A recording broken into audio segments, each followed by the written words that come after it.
घुड़ु घुड़ु होई फुटुवा ये तरकारी ना है घांट तरकारी बा घड़घड़िया तरकारी बा घोड़ु घोड़िया तरकारी। ये तरकारी अधिक स्वादिष्ट लगे आमे घरे बनैबा गोटे गुंड मसला जो कि तरकारी स्वाद पूरा डबल करदेव। आपण मान तो घड़घड़िया तरकारी निश्चय बनैथिबे किंतु मु केमती बनै सेटा आपण मान सहित शेयर करी। वीडियोटी शेष पर्यंत देखंतु। जदि भल लागिवो लाइक कमेंट शेयर करनेबे। आ जदि मो चैनल रे नुआ अछंती प्लीज चैनल को सब्सक्राइब करनेबे। आ पाखे थे बेल आइकन को निश्चय प्रेस करनेबे। सांब दशमी रे सूर्य देवता पाखे भोग लागुता घड़घड़िया तरकारी रो मेन परिबा हला शिंब।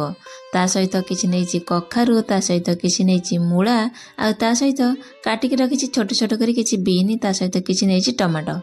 एठी रखिछि किछि देसी आलू सहित किछि सारू आ आलू। आपण चाहिले निज हिसाब रे कम अधिक परिया करी नै परिबे। ता सहित किछि कोबी सहित बैगण काटिक हळदी पानी रे पकै रखिछि। किछि बूट डाली के मध्ये भिजै रखिछि आ किछि कळा बूट सहित मटर को मध्ये सिझै के रखिछि।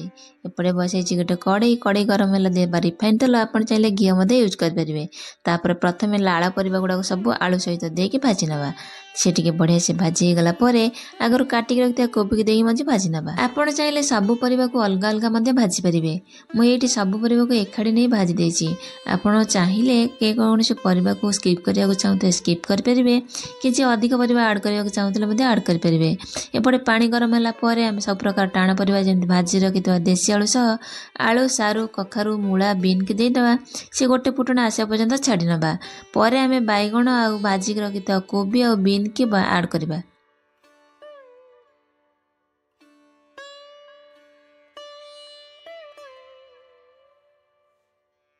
एटी लीड खोल के देखो सब परिबा भलसे फुटी गलानी। तापर से दे दबा हळदी गुंड, स्वाद अनुसार लूण, किछि अदा आ कंचा लंकार छेचा ताको दे दबा। आगुरु सिझै रखितो कळा बुटा सहित मटर को दे दबा। गोटे फुटण फुटिया पर्यंत गोड़ै नबा। परिबा हमर गोटे फुटण फुटी गला परे हम आगुरु भाजी रखितो फूलकोबी सहित शिंब को देई आ गोटण फुटाइबा पर्यंत कवर दे छाड़ी नबा। कोबी और बीन गोटे फुटण फुटी गला परे आमे आगुरु काटिक रखितो बैगण को दे दबा। आ ताको सिझा पई कवर दे छाड़ी नबा। सब परिबा भलसे सिझी गला परे आमे ताको रखिबा साइड रे। तरकारी अधिक स्वादिष्ट लागिबा पई का आमे बनेबा गोटे मसला। सेतबे बसे चेटी गोटे कड़ाई रे दे दबा 4-5टा सुखिला लंका। ए मसलाटा प्रस्तुत कर तरकारी निश्चय देबे। तरकारी बहुत टेस्ट लगिवो। लंका को टिकेन को भाजी नबा। तापर पकेबा सेतरे गोटे तेजपत्र को 2 खंड करी पकेबा। ता सहित खंडे दालचीनी, गोटे बड़ अलैच सहित 2टा लवंग, गोटे बड़ चमच जीरा सहित हाफ चमच पान मधुरी देई ताको टिके अल्प भाजी नबा।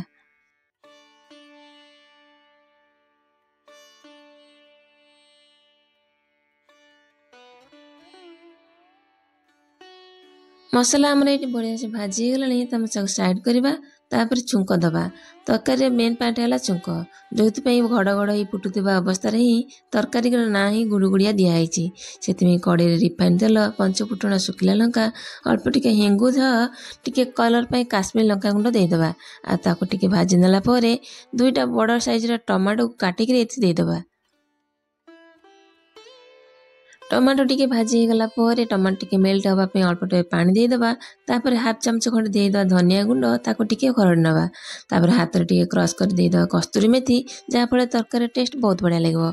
ताको टिनो खरड़ देला परे आगरु सिझै रखिता परिबा को एतरे ढांकी दबा।